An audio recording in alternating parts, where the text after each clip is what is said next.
Imagens do fim. Nós vamos ver aqui duas histórias.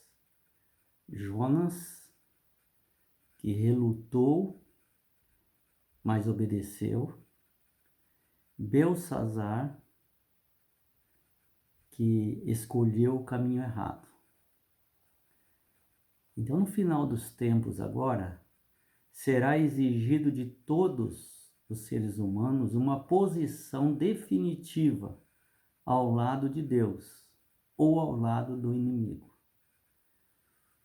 Estamos construindo no dia a dia, hoje, essa decisão. Conhecimento estamos tendo. A própria natureza se revela através da criação. Mas como está o nosso coração? Foi isso que decidiu o destino de cada um e que decidirá. A parte central no caso de Jonas está em Jonas 1:9, quando ele se revelou, decidiu corajosamente depois de relutar. Porque Deus não abandona aqueles que estão relutando, mas tenta salvar. Apesar de respeitar a liberdade de escolha. Jonas respondeu: Eu sou hebreu e temo o Senhor, o Deus do céu, que fez o mar e a terra. Esta é a mesma posição que será exigida nos últimos dias do fim de todas as coisas. E é exigida para nós hoje, mas será de maneira muito mais clara no fim dos tempos. Os relatos bíblicos elucidam uma compreensão melhor dos eventos finais. Jonas, que deveria ir em Nínive, é uma das histórias que tem um paralelismo muito forte com o que nós estamos vivendo e vamos viver no tempo do fim. A queda de Babilônia e a ascensão de Ciro, o rei da Pérsia. A Pérsia, que hoje é o Irã, não é?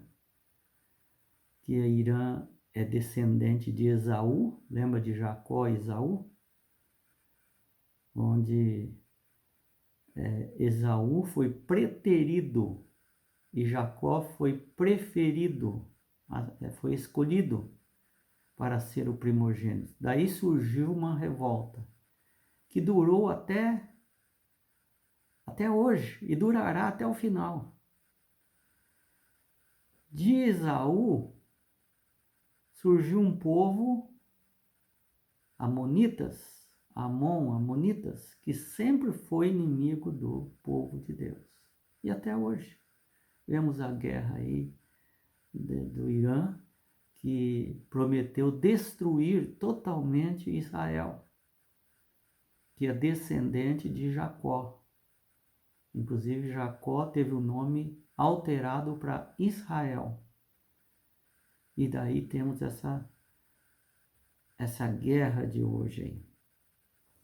Podemos extrair relatos importantes para o tempo do fim, inclusive a verdade presente, que é a adoração ao Criador.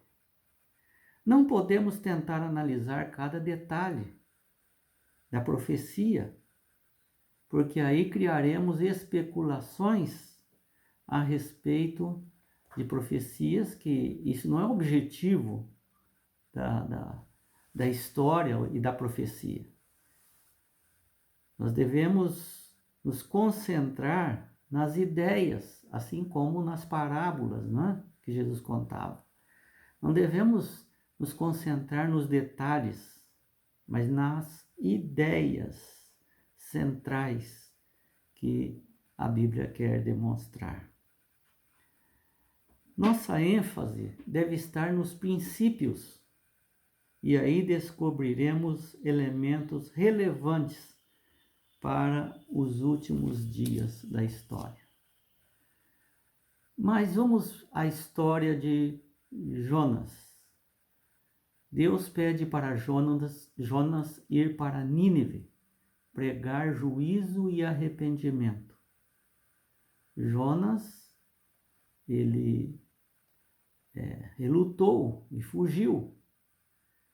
Deus sabia do resultado dessa missão que Deus havia dado para Jonas. Jonas não sabia.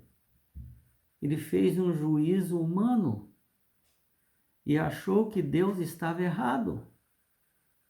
Como esse povo não merece oportunidade? Mas Deus insistiu com a relutância de Jonas. Assim como faz conosco.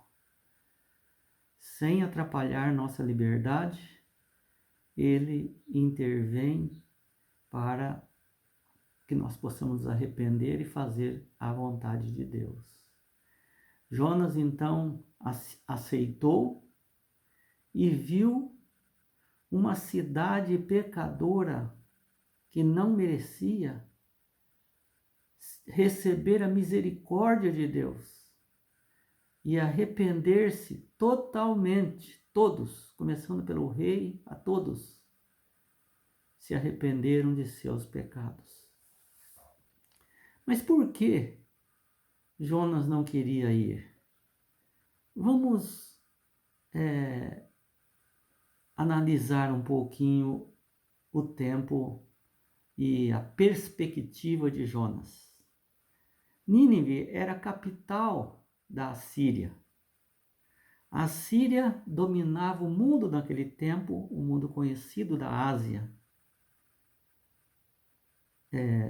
E hoje nós podemos saber que a Síria é parte do Iraque, da Síria, da Turquia e do Irã. Então, Nínive era a capital, que ficava, se fosse ver hoje em dia a localização, no Iraque. No Iraque. Veja que no Iraque tem várias cidades que se revoltaram contra Deus. Veja Babel, Babilônia, Nínive, e exatamente ali, no coração do pecado, Deus pediu para o profeta Jonas ir. Não era fácil. Veja que essa nação, a Síria, tinha vários reis, passaram vários reis, mas um dos reis era Tiglat-Pileser, que destruiu Samaria. Também vemos a história de o rei de Assíria, Senaqueribe, que sitiou Jerusalém e foi destruído por uma ação de Deus. Então não era fácil para o profeta, mas mesmo não sendo fácil, a missão era dificílima, assim como nós temos uma missão dificílima hoje, e que será dificílima futuramente, mas Deus dará condições, coragem para entrar na Síria, no coração dos pecadores, violentos, assassinos, e dar uma mensagem de juízo de Deus, para que eles possam decidir de que lado ficarão. Capítulo 12 de Mateus fala um pouco da história de Jonas, onde os fariseus e os escribas pediram para Jesus: queremos ver alguns sinais para que nós possamos crer que o Senhor é o Messias. E Jesus respondeu: uma geração má e a adúltera pede um sinal. Mas só darei o sinal de Jonas, que ficou 3 dias e 3 noites no ventre do peixe. E eu estarei também 3 dias e 3 noites no coração da terra. Este é o sinal que eu dou para vocês. Jonas passou 3 dias e 3 noites no grande peixe, no ventre do grande peixe, vivo. Dali ele orou a Deus, e Deus fez um milagre, e esse grande peixe expeliu Jonas nas praias perto de Nínive. E ele então decidiu fazer a vontade de Deus. Então, por que Jonas passou 3 dias e 3 noites no ventre do peixe? Por causa dos seus pecados. Porque ele não queria fazer a vontade de Deus. E Jesus passou 3 dias no túmulo por causa dos nossos pecados. Porque ele queria fazer a vontade de Deus e salvar a humanidade. Os assírios estão repletos de cenas de crueldade incomum. Eram mortos pelos métodos mais inimagináveis os seus inimigos. Quem gostaria de enfrentar uma situação dessa? Assim também será no final dos tempos. Será decretado a morte àqueles que declararem adorar o Criador no dia do sábado.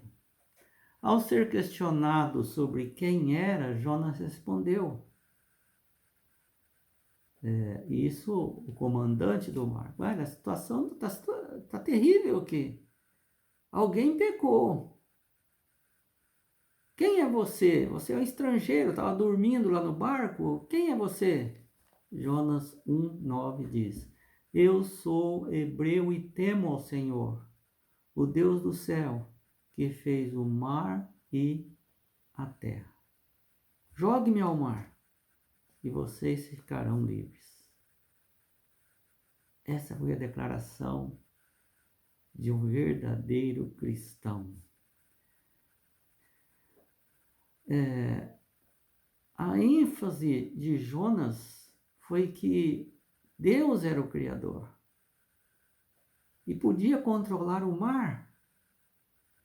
Mas ele, Jonas, estava desobedecendo o Criador. O Criador não estava contente. Então, o motivo pelo qual devemos adorar a Deus, e a adoração é central nos eventos dos últimos dias, é porque nós reconhecemos que Deus é o Criador. E Deus fez o mundo em 6 dias, no 7º descansou. Quando Deus diz, agora no final dos tempos, saiam dela, povo meu, Apocalipse 18:4, ele indica que essas pessoas devem se arrepender do lugar que estavam. Tem que sair para não ser cúmplice dos juízos que virão sobre Babilônia espiritual. E quase sempre essa verdade que é impopular provocou reações negativas, assim como nós provocaremos reações negativas também. Quando todos exigem a adoração do domingo, nós vamos continuar dizendo que nós vamos adorar no sábado, porque Deus é o Criador. Ele disse isso no 7º dia, ele abençoou, descansou e santificou o sábado. Domingo nem aparece nas Escrituras. Domingo é o dia do Deus Sol, dos pagãos, inventado por Constantino, lá no século 3, 4. E E hoje é uma marca. Se eu adorar no domingo, eu estou desobedecendo a Deus e obedecendo o inimigo de Deus. Mas eu vou obedecer a Deus. Então é uma mensagem impopular e geram reações negativas. Agora, nos últimos tempos, haverá um decreto dominical exigindo a obediência à guarda do domingo, e Deus continua com seu decreto, seu mandamento. E ele estipulou que é o sábado. E nós precisamos decidir de que lado nós estamos. Nós estaremos. Quem de nós, ao testemunhar, não recebeu respostas negativas hoje? Isso faz parte do trabalho. Então, resposta negativa maior está para vir. Nínive tinha um rei.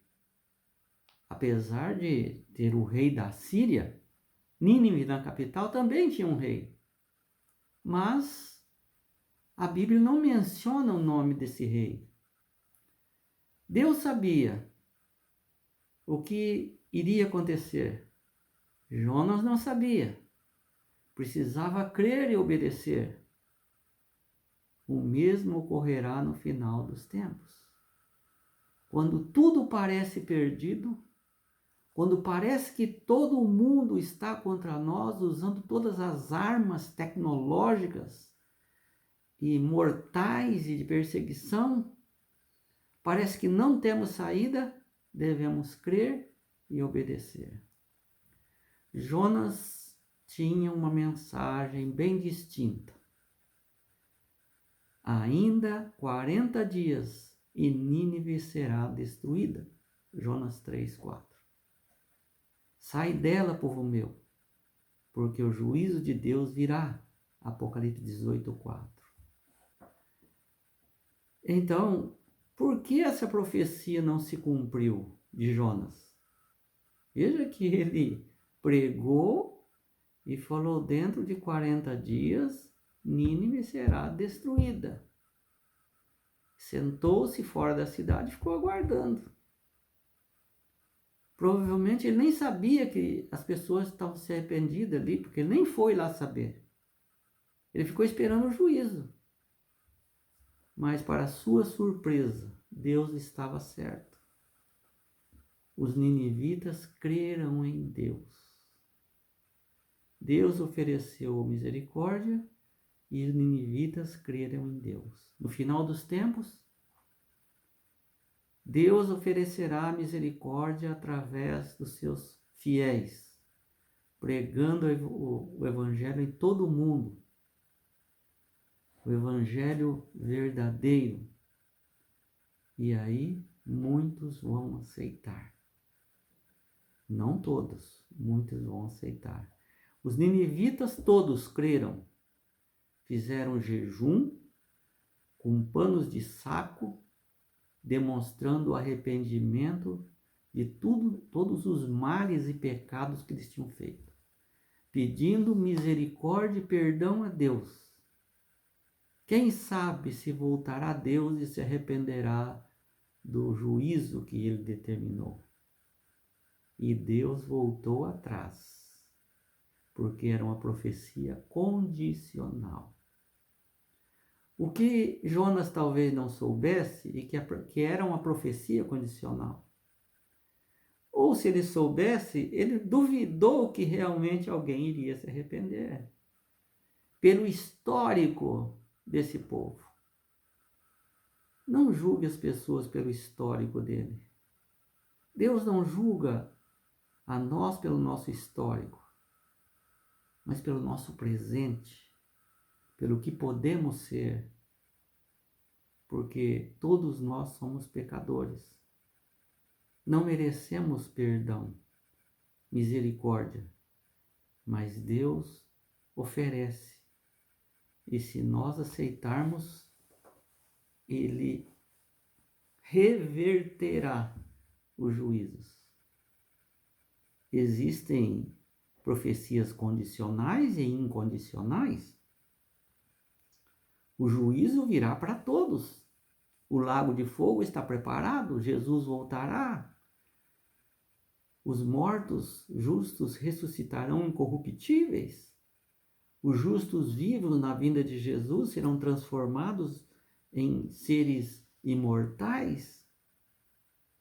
Isso são profecias incondicionais, independe de nós aceitarmos ou não. Mas temos profecias condicionais, e uma delas é essa. Deus apela no seu coração pela natureza, pelos fatos, pela Bíblia, pela vida de Jesus, através dos mensageiros, das mensagens. E se, como Jonas, como o povo de Nínive, se arrepender, então ele muda o juízo. Em vez de maldição, vem a bênção. As consequências, não é Deus que manda. As consequências é nós que escolhemos, assim como Adão e Eva. Se você desobedecer, você morrerá. Se você não desobedecer, você viverá. Assim continua e continuará eternamente. Quem sabe Deus se voltará e se arrependerá. E foi o que aconteceu. Toda a cidade se arrependeu. Muitos anos mais tarde, Nínive caiu presa das nações vizinhas, por causa que esqueceu de Deus em seu vaidoso orgulho. Veja, não é porque você é salvo agora, hoje, que você está agora vacinado para ser salvo, independente do que você fizer. Não. Você tem que seguir o caminho de Deus, do seu arrependimento. E a Bíblia diz, se você tropeçar, você tem um advogado que vai te ajudar, pode se arrependendo, o Espírito Santo move você para te convencer do pecado, da justiça e do juízo, e você arrependendo, você tem os pecados perdoados e continua na vida eterna. Caso não se arrepender e continuar na vida errada, acontecerá como Nínive, capital da Síria, que foi destruída depois dessa misericórdia de Deus. Podemos esperar algo assim nos últimos dias. Sim, Deus dizer, você me aceita? Nós podemos dizer sim. E só não é de palavras. Eu tenho que ser obediente, porque Deus tem que ser o meu Senhor. Ele manda e eu obedeço. Ou podemos dizer não. Deus não é meu Senhor. Ele pode falar o que Ele quiser que eu não obedecerei. Se é sábado ou domingo, eu escolho o que eu quiser. Mas Deus diz, não, eu tenho um já escolhido. Se você dizer sim, escolherá o que eu estou dizendo. Se escolher não, você vai adorar o inimigo e desobedecer, assim como Adão e Eva fez. E aí, Apocalipse 18:4 está escrito, saiam dela, povo meu, do meio do erro, para que vocês não sejam cúmplices em seus pecados e para que seus flagelos não caiam sobre vocês. As pessoas tomarão posições, desafiando a besta. Ou você desafia a besta, ou você desafia Deus. Deus pede para desafiar a besta. E aí, você tem que confiar em Deus. Porque tudo indica que você está derrotado. Mas, segundo o que você conhece de Deus, você sabe que Deus pode e vai estar sempre contigo. Você será vitorioso. E como as pessoas de Nínive serão livradas do juízo. Então, as escolhas das pessoas determinarão apenas de que lado estarão. Vamos passar agora para Daniel, o livro de Daniel, onde Daniel já estava velhinho já. Nabucodonosor já tinha morrido. Seus filhos, seus netos, Belsazar, que seria neto, longe de... neto, né, de Nabucodonosor, conhecia a história de Nabucodonosor, a conversão de Nabucodonosor. Daniel ainda estava vivo, bem velhinho, mas foi colocado de lado por Belsazar e não tinha mais nenhuma influência no reino. E ele resolveu desafiar a Deus. Ele sabia da história da estátua e do erro de Nabucodonosor, seu tataravô, seu bisavô. Seria bisavô. E aí, ele não concordou com Deus. Ele afastou Daniel. Os povos israelitas ainda estavam sob o domínio de Babilônia. E aí, ele pegou os utensílios que Nabucodonosor lá atrás tinha levado de Jerusalém, do templo, para os depósitos reais. Ele pegou esses objetos, taças, e chamou 1000 líderes, dos mais poderosos do reino, que era um reino muito grande. Ele ofereceu vinho para todos e distribuiu as taças sagradas para que todos se embebedassem com ela, inclusive ele tomou o primeiro gole na taça consagrada a Deus. Querendo dizer, as profecias de Daniel estão erradas. Babilônia não vai passar. Veja que nós estamos já na 3ª geração e Babilônia continua cada vez mais forte. Então a estátua é ouro inteiro. Vai sempre ficar na nossa família o reino de Babilônia. Não vai passar para os medo-persas. Mesmo porque a cidade é intransponível. Está cercado com 2 fileiras de muro, onde carruagens andavam em cada muro ali. Era intransponível. Ninguém conseguiria entrar em Babilônia. E ali, diante da liderança, ele reafirmou que quem ficaria eternamente no poder, jamais acabaria, era a Babilônia. Não seria destruído, jamais. O que ele queria dizer é que aquela pedra que seria jogada nos pés dos governos sucessórios que sucederiam Babilônia, não iria acontecer. A volta de Jesus não iria acontecer.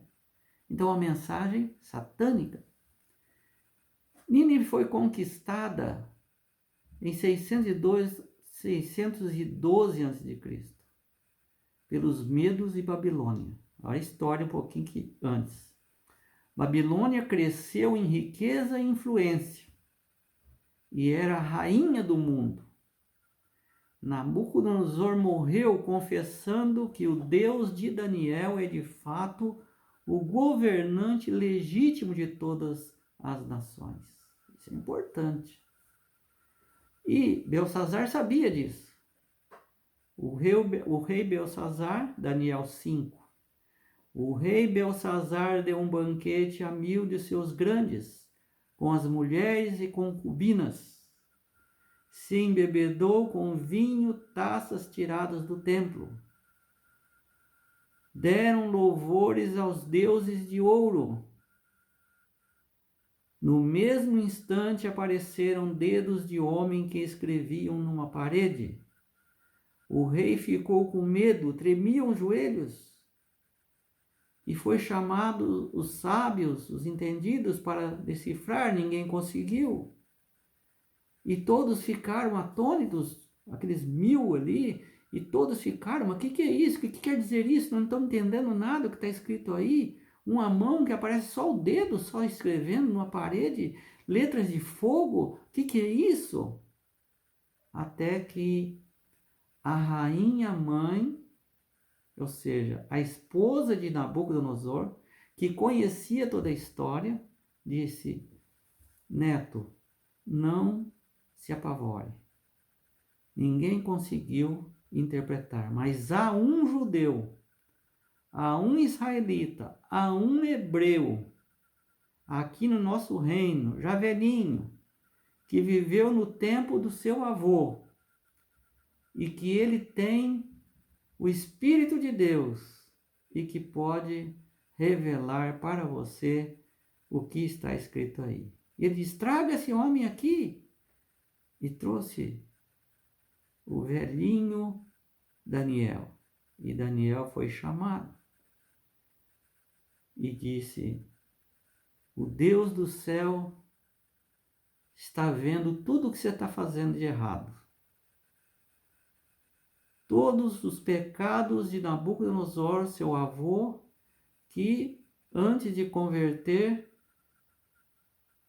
fez pecado, se tornou como um animal, reconheceu, se converteu. Você voltou a desafiar o Deus Criador do céu e da terra.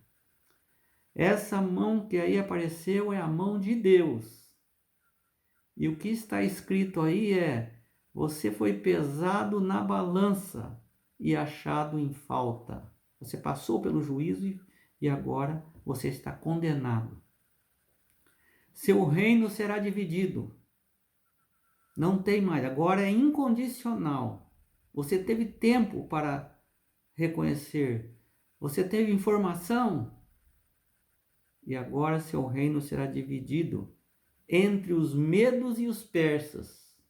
Veja que lá no começo, na origem de Babilônia, os medos eram um povo que ajudou a Babilônia a crescer, mas também foi refugado. Agora os medos e os persas, que hoje seria Irã, né? Eles se juntam e têm uma estratégia para entrar e destruir Babilônia. Naquela mesma noite, onde eles estavam fazendo tanta homenagem, tanto carnaval satânico ali aos seus deuses, eles se embebedaram. E os